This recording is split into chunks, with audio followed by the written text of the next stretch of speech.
ఆంధ్రప్రదేశ్ రాజధానిగా అమరావతికి చట్టబద్ధత కల్పిస్తూ పార్లమెంటు ఉభయ సభలు ఆమోదం తెలపడంతో రాష్ట్ర వ్యాప్తంగా కూటమి శ్రేణులు విజయోత్సవ ర్యాలీలు చేశాయి. కాకినాడ జిల్లా తునిలో కూటమి నేతలు భారీ బైక్ ర్యాలీ చేశారు.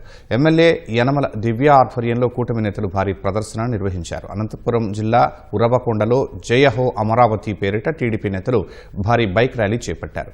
బళ్ళారి రోడ్ నుంచి టీడీపీ పార్టీ కార్యాలయం వరకు జయహో అమరావతి పేరుతో ర్యాలీ నిర్వహించారు.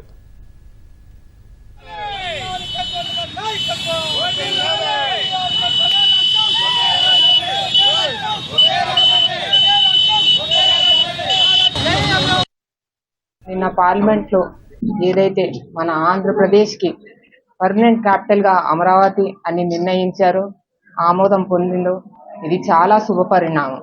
మన అమరావతి రేపొద్దున ఫ్యూచర్ లో కూడా చేంజ్ ఉండకూడదు అనే నినాదంతో ఇవాళ మన ముఖ్యమంత్రి గారు తీసుకెళ్లడం, అలాగే మన ప్రధానమంత్రి గారు మోదీ గారు ఇది సపోర్ట్ చేయడం, అన్ని పార్టీలు కూడా దాదాపు 11 పార్టీలు కూడా సపోర్ట్ చేయడం, ఇది నిజంగా ఒక శుభ పరిణామం మన రాష్ట్రానికి.